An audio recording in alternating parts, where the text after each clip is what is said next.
말을 아끼는 자는 지식이 있다 이렇게 얘기합니다. 말을 아낀다. 그래서 여기 지식이 있다 그랬는데 말을 절제할 수 있는 것 또는 침묵 그 자체가 지식에 속한다. 여기 지식이 있다는 말이 따트라는 말인데 이 말은 다양한 의미로 쓰입니다. 그러니까 이것은 야다으라는 이 동사에서 유래됐거든요. 안다는 겁니다. 남자가 여자를 알고 결혼해서 아는 걸 말합니다. 아는 지식. 그러니까 체험적인 지식을 나타낼 때 쓰는 동사 야다으에서 유래한 명사입니다. 따트라는 이 단어를 통해서 체험을 통해서 얻어진 인간의 관계 기술에 적용되는 사귐 또는 친교의 언어를 말합니다. 그러니까 주어진 목표 달성을 위해 설득하는 언어, 그냥 대충 그냥 던지는 문변말이 아니라 그런 언어, 또는 고난 가운데 있는 사람을 향한 위로의 언어, 또는 법적 소송에서의 어떤 변호, 아주 어떤 말입니까? 그 지식이 아주 가득 담겨 있는 말이죠. 교육 현장에서 훈계하는 언어, 교육 현장에서 말을 대충 가르치질 않습니다. 그죠?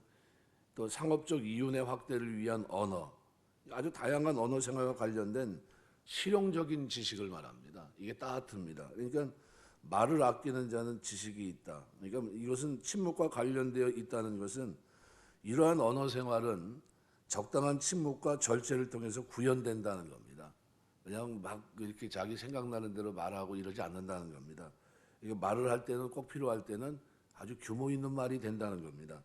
적당한 때 침묵이란 적당한 때의 말을 전제로 한 겁니다. 그러니까 오늘 27절의 말씀은 침묵이 반드시 필요할 때 침묵하지 못하는 자와 대조되는 것으로 말을 아끼는 자의 미덕을 소개하고 있는 겁니다. 이건 양면성이 있습니다. 그래서 잠언은 이 두 가지 모두를 강조합니다. 적당한 말과 적절한 말과 적절한 침묵 두 가지를 다 강조하고 있거든요. 우리에게 지금 언어 생활에서 이 두 가지가 다 필요하다는 겁니다. 적절한 말에 대해서 굉장히 많아요. 12장 14절, 18절, 13장 12절, 15장 1절에서 29장까지 29장 20절까지 다양하게 지금 적절한 말을 할 것을 강조합니다. 또 반면에 적절한 침묵에 대해서도 똑같습니다. 11장 12절, 12장 23절서부터 해서 30장 32절까지 이것도 한 7, 8개의 용례가 있어요. 그러니까 이 두 가지를 다 강조하는 겁니다. 이게 적절한 말도 필요하고 적절한 침묵도 필요하다 얘기입니다. 그러니까 말을 해야 할 경우, 침묵해야 될 경우를 잘 구분해서 침묵해야 할 때 말을 아끼는 자가 지식 있는 자라, 그죠? 침묵해야 될 때 말을 아끼는 사람이 지식 있는 사람이다. 그러니까 상반절의 내용은 성품이 냉철한 자가 명철하다는 하반절 내용에서 또 다시 반복을 합니다. 그러니까 계속 똑같은 얘기를 합니다. 그래서 냉철한 외카르란 말도 카르란 단어인데 이것도 서늘하고 차갑다. 그러니까 아주 조용하고 침착한 그런 의미로 전용되는 단어입니다. 그러니까 성품이 냉철한 자라고 하는 표현은 이성적이고 차분하고 침착한 사람을 일컫습니다. 그러니까 이와 같은 사람은 감정에 얽매여서 좌지우지되는 얄팍한 심성을 가진 자와 달리 자신의 감정과 내면 세계를 잘 조절하는 사람입니다. 이런 분은 당연히 언어 생활에 있어서 해야 할 말과 하지 말아야 할 말을 잘 분별하고 감정에 치우친 언어 사용으로 화를 자초하는 어리석음을 범치 않는다는 겁니다. 그러니까 지금 읽은 27절 말씀에서는 말을 아끼는 자에게는 지식이 있다는 거예요. 말을 못하는 게 아닙니다.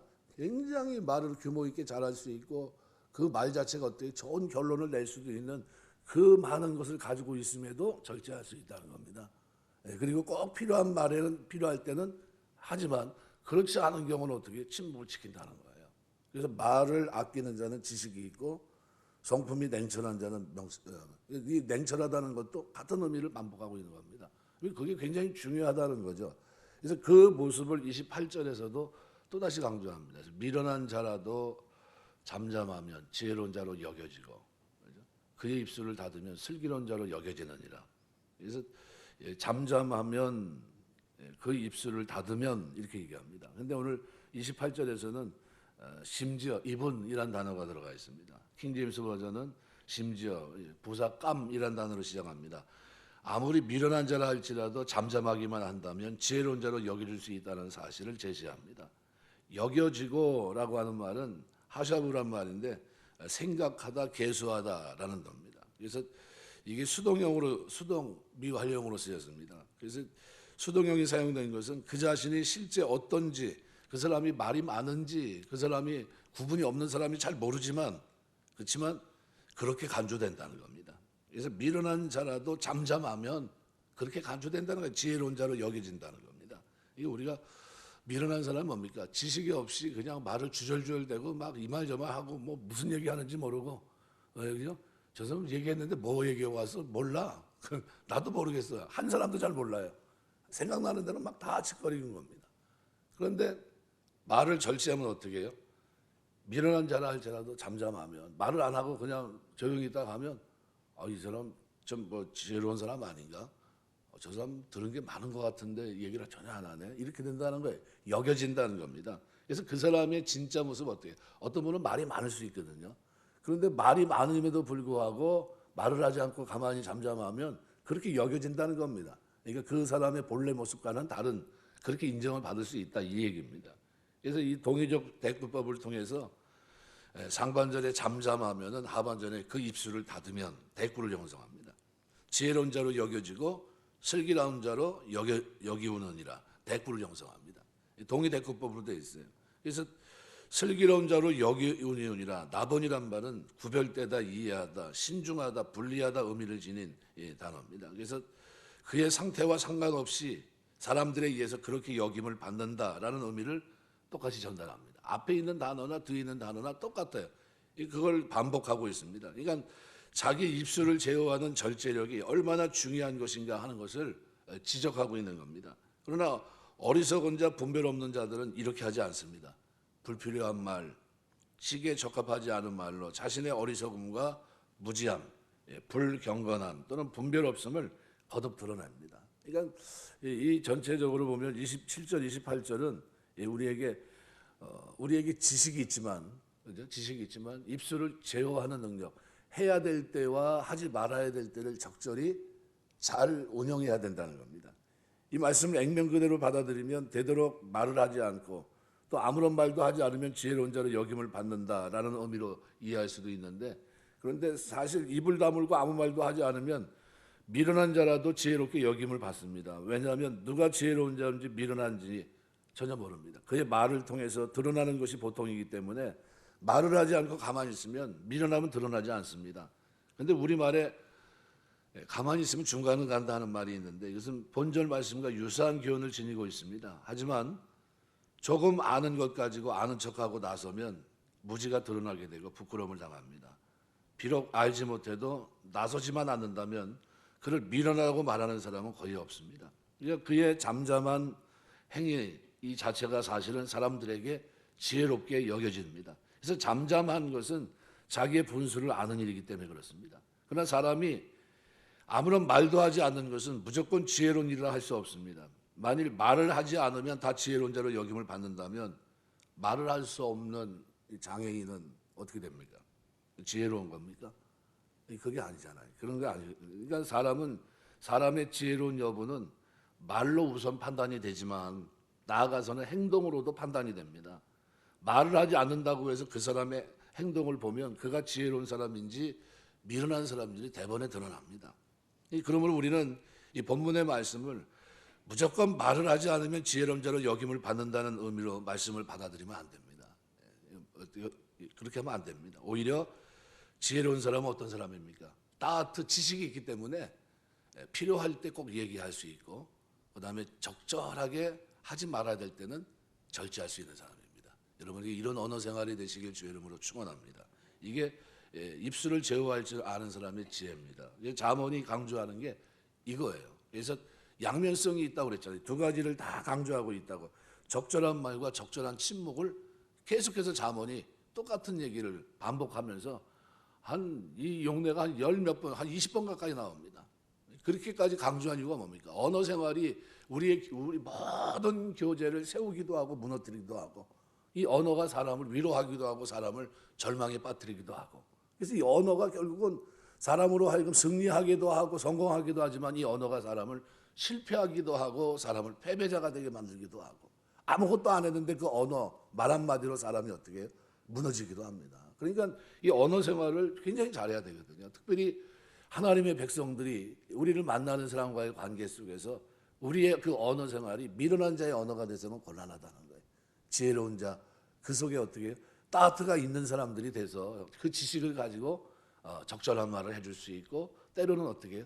침묵으로 절제할 수 있고 하는 이런 모습이 우리에게 있어야 된다는 것을 오늘 솔로몬이 얘기하고 있는 겁니다. 그래서 우리가 본문의 말씀을 무조건 말을 하지 말으면 되겠다 이렇게 생각하시면 안 됩니다. 지혜로운 사람은 필요할 때 말을 내고 그로 인해서 말을 적게 한다는 의미로 이해하는 것이 맞습니다. 그래서 무조건 말을 하지 않은 것이 지혜로움의 판단 근거는 될 수 없습니다. 말을 해야 할 때는 할 줄 알아야 지혜로운 사람입니다. 말을 해야 할 때 하지 않는 것은 미련한 일입니다. 아유, 그때 그거 얘기하는 건데 그랬어. 그러면 어떻게 해요? 잘못된 겁니다. 그때 얘기했어야 되는 거예요. 얘기는. 그러니까 다만 말이라고 하는 것은 반드시 필요할 때 시적절해야 됩니다. 그래서 그리할 때 그 사람은 지혜로운 사람으로 인정받게 됩니다. 아무 때나 나서서 앞뒤 가리지 않고 말을 하는 사람은 결코 지혜로운 사람으로 인정받을 수 없습니다. 네? 뭐 우리 여러 가지 하다 보면 자기 위치가 있잖아요. 위치가 있고 뭐 신분이 있고 그러면 거기에 걸맞는 얘기를 해야 되는데 거기서 벗어나서 그냥 오지랖 넓으면 안 돼요. 그냥 보니 다른 분이 생각하고 얘기할 거를 본인이 나서 가지고 막 콩나라 반나라 하고 그러면 안 되겠죠. 그건 적절한 말이 아니에요. 그때는 어떻게 자기가 아무리 많은 지식이 있어도 위치에 맞게끔 어떻게 해요? 절제해야 됩니다. 절제. 왜요? 그거를 맡긴 사람이 있잖아요. 맡은 사람이 있고 그것을 이루어가는 사람이 있고 끌어가는 사람이 있는데 거기서 전혀 좀 뭐 이렇게 밑에 쫓아가야 될 사람이 리더가 되려고 하면 막 그냥 콩나라 판나라 왜 이렇게 했냐, 뭐 그거 그렇게 했냐 이렇게 얘기하면 안 됩니다. 그러면 어떻게 해요? 질서가 무너지는 거예요. 질서가 덕을 끼쳐야 되는 거거든요. 그 올바른지 못습니다. 그래서 신의 성품에 참여한 거룩함을 얘기할 때 항상 얘기하면 믿음의 덕을, 덕이 제일 먼저 나와요.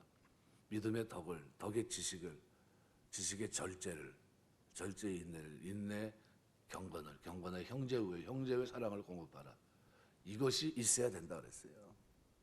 그래서 우리가 하나님 섬기면서 하는 동안 말에 있어서도 덕이 굉장히 필요합니다. 그냥 입이 열려지는 대로 그냥 생각나는 대로 막 할 일이 아니다라는 거죠. 그래서 그러한 점에서 아무 때나 나서서 앞뒤 가리지 말고 말을 하는 사람은 지혜로운 사람으로 인정받을 수 없습니다. 우리 인간은 불완전한 존재입니다. 언제든지 실수할 가능성을 지니고 있어요.